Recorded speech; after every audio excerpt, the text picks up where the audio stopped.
സാങ്കേതിക തകരാറിനെ തുടർന്ന് ഒമാനിൽ എയർ ഇന്ത്യ എക്സ്പ്രസ് വിമാനം തിരിച്ചിറക്കി. ദുബായ് കൊച്ചി വിമാനമാണ് മസ്കറ്റ് വിമാനത്താവളത്തിൽ ഇറക്കിയത്. യാത്രക്കാരെ വിമാനത്തിൽ നിന്ന് പുറത്തിറക്കി.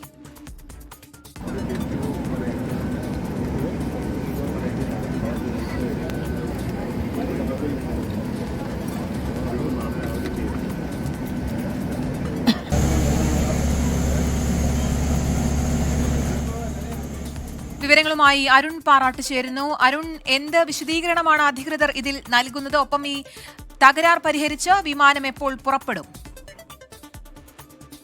കീർത്തന, ദുബായിൽ നിന്ന് കൊച്ചിയിലേക്ക് പുറപ്പെട്ട എയർ ഇന്ത്യ എക്സ്പ്രസിന്റെ IX 436 നമ്പർ വിമാനമാണ് ഇപ്പോൾ മസ്കറ്റ് വിമാനത്താവളത്തിൽ ഇറക്കിയിരിക്കുന്നത്. ദുബായിൽ നിന്ന് ഇവിടുത്തെ പ്രാദേശിക സമയം 5 മണിക്കാണ് ഈ ഒരു വിമാനം പുറപ്പെട്ടത്. പിന്നീട് 1 മണിക്കൂറോളം പറന്ന ശേഷം യാത്രക്കാരുടെ സാങ്കേതിക തകരാറാണ് എന്ന് പറഞ്ഞ് മസ്കറ്റ് വിമാനത്താവളത്തിൽ വിമാനം ഇറക്കുന്ന സാഹചര്യമാണ് ഉണ്ടായിരുന്നത്.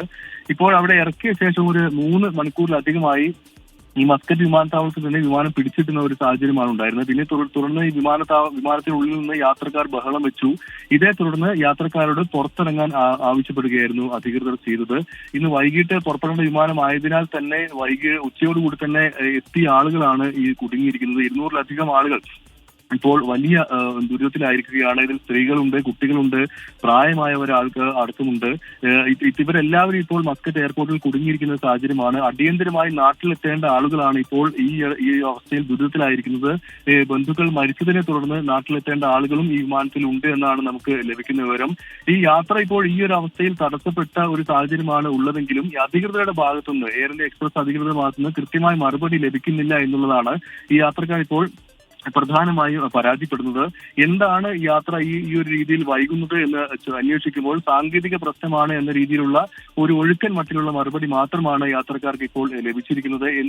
ഏത് സമയത്ത് ഇപ്പോൾ മസ്കറ്റിൽ നിന്ന് പുറത്തിറങ്ങാൻ സാധിക്കുമെന്നും യാത്ര ഇപ്പോൾ തുടരാനാകുമെന്നതിനെ സംബന്ധിച്ച് ഒന്നും കൃത്യമായിട്ടുള്ള ഒരു മറുപടി എയർ ഇന്ത്യ എക്സ്പ്രസിന്റെ അധികൃതരുടെ ഭാഗത്ത് നിന്ന് ഉണ്ടായിട്ടില്ല. ഇപ്പോൾ ഇവരെല്ലാവരും മസ്കറ്റ് വിമാനത്താവളത്തിലാണ് ഉള്ളത്. ഈ 3 മണിക്കൂറിലധികമായി വിമാനത്താവളത്തിൽ ഇവർ ഇപ്പോൾ കുടുങ്ങിയിരിക്കുകയാണ്. ഇനി എന്ത് കൃത്യമായ വിവരം ഏത് രീതിയിൽ ലഭിക്കുമെന്നതിനടക്കം എയർ ഇന്ത്യ എക്സ്പ്രസ് അധികൃതർ വിവരം കൈമാറേണ്ടതുണ്ട്. കീർത്തന, അരുൺ, ഈ യാത്രക്കാർക്കായി മറ്റെന്തെങ്കിലും സജ്ജീകരണങ്ങൾ എയർ ഇന്ത്യയുടെ ഭാഗത്തു നിന്നും ഉണ്ടായിട്ടുണ്ടോ? യാത്രയ്ക്കായി മറ്റു വിമാനം ഒരുക്കി നൽകുമെന്നോ അത്തരത്തിലുള്ള എന്തെങ്കിലും സംവിധാനം ഏർപ്പാടാക്കിയിട്ടുണ്ടോ? അതുതന്നെയാണ് കീർത്തന. യാത്രക്കാർ ഈ എയർ ഇന്ത്യ എക്സ്പ്രസ് അധികൃതരോട് ചോദിക്കുന്ന സമയത്ത് സാങ്കേതിക തകരാറാണ് എന്ന രീതിയിലുള്ള ഒരു മറുപടി മാത്രമാണ് യാത്രക്കാർക്ക് ഇപ്പോൾ ലഭിക്കുന്നത്. അല്ലാതെ മറ്റൊരു വിമാനം അറേഞ്ച് ചെയ്യുന്നുണ്ടോ അല്ലെങ്കിൽ എന്ത് രീതിയിലുള്ള അറേഞ്ച്മെന്റ് ആണ് നടത്തുന്നത് എന്നതിനെ സംബന്ധിച്ചിടത്തോളം എയർ ഇന്ത്യ എക്സ്പ്രസ് കൃത്യമായിട്ടുള്ള ഒരു മറുപടി നൽകുന്നില്ല എന്നുള്ളത് തന്നെയാണ് യാത്രക്കാരോട് സംസാരിക്കുമ്പോൾ നമുക്ക് പ്രധാനമായിട്ടും അറിയാൻ സാധിക്കുന്നത്. ഇവരിപ്പോൾ ദുബായിൽ നിന്നും പുറപ്പെട്ട ആളുകളായതിനാൽ തന്നെ അവർക്ക് അവിടെ മസ്കറ്റ് വിമാനത്താവളത്തിൽ മറ്റൊന്നും ചെയ്യാനില്ലാത്ത ഒരു സാഹചര്യമാണുള്ളത്. എന്തായാലും പൂർണ്ണമായി കുടുങ്ങിയ ഒരു അവസ്ഥയിലാണ് ഈ ഒരു യാത്രക്കാർ എന്ന് തന്നെ നമുക്ക് പറയേണ്ടി വരും. കീർത്തന, ശരി. അരുൺ പാറാട്ടാണ് വാർത്തയുടെ വിശദാംശങ്ങൾ നൽകിയത്.